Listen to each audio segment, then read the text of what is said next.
Welcome to CSK Darbar. இன்னைக்கு நம்ம பார்க்க போகிறது ஒரு அட்டகாசமான ரோட்டு கடை சால்னாங்க. இது வந்து குழிப்பணியாரம், தோசை, இட்லி, சப்பாத்தி, பூரி, பரோட்டா எல்லாத்துக்குமே போகும்.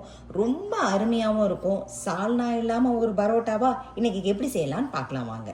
இதுக்கு தேவையான பொருட்கள்: ஒரு பெரிய வெங்காயம் எடுத்திருக்கேன், ஒரு பெரிய தக்காளி ஒன்று துண்டு துண்டாக கட் பண்ணி வச்சுருக்கேன், கொத்தமல்லி ஒரு பஞ்சு, அதுக்கப்புறம் 3 பச்சை மிளகா, முந்திரி பருப்பு 10,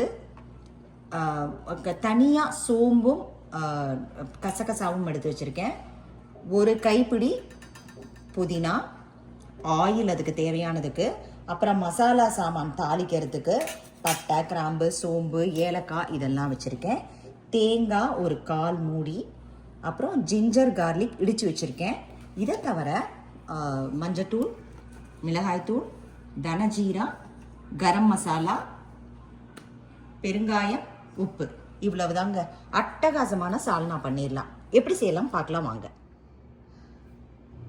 ஃபர்ஸ்ட் நம்ம சால்னாக்கு தேவையானதை அரைச்சி எடுத்துக்க போகிறோம்.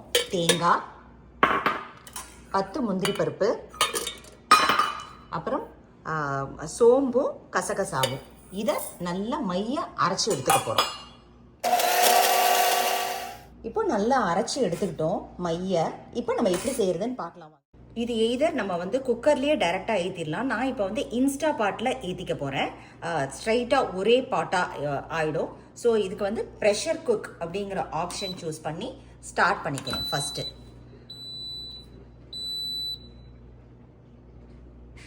எண்ணெய் விட்டுக்கிறேன். எண்ணெய் கொஞ்சம் தாராளமாகவே விட்டுக்கோங்க. எண்ணெய் நல்லா காஞ்சதும் நம்ம வந்து மசாலா சாமான் பட்டை, கிராம்பு, சோம்பு இதை வந்து ஃபஸ்ட்டு போட்டுக்கிறோம். அதுக்கப்புறம் ஒரு வெங்காயம் ஃபுல்லாக நறுக்கி வச்சுருக்கோம் பார்த்தீங்களா, அதை ஃபுல்லாக போட்டுக்கிறோம். அது கூட பச்சை மிளகாவும் நம்ம சேர்த்துக்கிறோம்.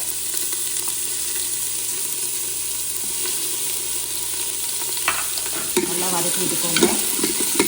நல்லா வதங்க ஜிஞ்சர் கார்லிக் பேஸ்ட்டு அதையும் சேர்த்துக்கிறோம். நல்லா வதக்கிக்கோங்க.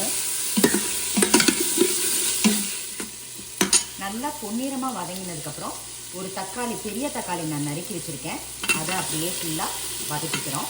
அது கூட நம்ம நறுக்கி வச்சுருக்கிற பொடியாக நறுக்கி வச்சுருக்கிற கொத்தமல்லி.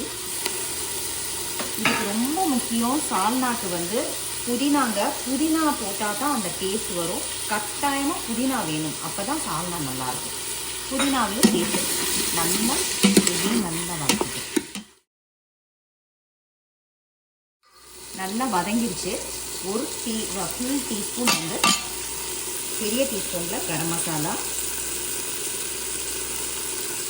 1 டீஸ்பூன் காரப்பொடி, 1 டீஸ்பூன் தனஜீரா, 1 டீஸ்பூன் மஞ்சள் பொடி, இது கூட பெருங்காயம்,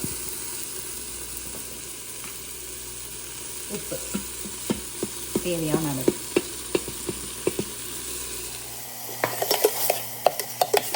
இந்த வாசனையும் அப்படியே சூப்பராக இருக்குங்க. சால்னா வந்து வேற லெவலில் இருக்கும். இதுக்கு வந்து ஒரு காயும் தேவையில்லை, ஜஸ்ட்டு பண்ணுறது தான். இன்னும் கொஞ்சம் எண்ணெயை சேர்த்துக்கலாம். பாருங்கள், இந்த அளவுக்கு வேணும். ஏன்னா இதை வந்து நம்ம திருப்பி எகெயின் குக்கரில் வந்து மூடி போட்டு வேக வைக்க போகிறோம். ஸோ நம்ம அரைச்சி வச்சுருக்கோம் பார்த்தீங்களா, இந்த பேஸும் ரொம்ப முக்கியம். முந்திரி பருப்பு, சோம்பு, கசகசா, தேங்காய் பேஸ்ட், அது ரொம்ப முக்கியம். அதையும் போட்டு தண்ணியும் சேர்த்துக்கிறோம்.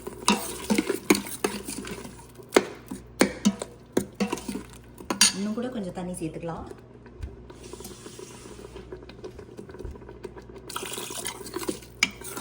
இதை வந்து நல்லா மூடி போட்டு ப்ரெஷர் குக் பண்ணி எடுத்துட்டு போகிறோம். நம்ம குக்கரை ஓப்பன் பண்ணிட்டோங்க. சூப்பராக வந்திருக்கு. இப்போ அதை நம்ம வந்து கிளாஸ் போர்டில் மாற்றிக்க போகிறோம். இட்லிக்கு இன்னைக்கு சாப்பிட போகிறோம். அவ்வளோ நல்லா வந்திருக்கு. அந்த கலர் பாருங்களேன், அப்படியே வான்னு இருக்கும். கட்டாயம் ட்ரை பண்ணுங்க, ரொம்ப நல்லா வந்திருக்கு. இதுக்கு வேணும்னா கடுகு உளுத்தம் பருப்பு தாளித்து கொட்டிக்கலாம். அப்படி இல்லைன்னா அப்படியே கூட சாப்பிடலாம். ரொம்ப நல்லாயிருக்கும். சூப்பராக சால்னா ரெடிங்க. நைட்டு டின்னருக்கு மினி இட்லிஸு, அது கூட வீட்லேயே திரிச்ச மிளகாப்பொடி, தக்காளி சட்னி, நம்ம சுட சுட பண்ணின சால்னா, அப்படியே டெட்லி காம்போன்னு வச்சுக்கோங்களேன்.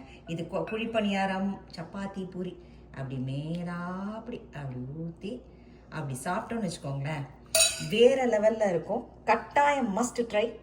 தேங்க்ஸ் ஃபார் வாட்சிங்.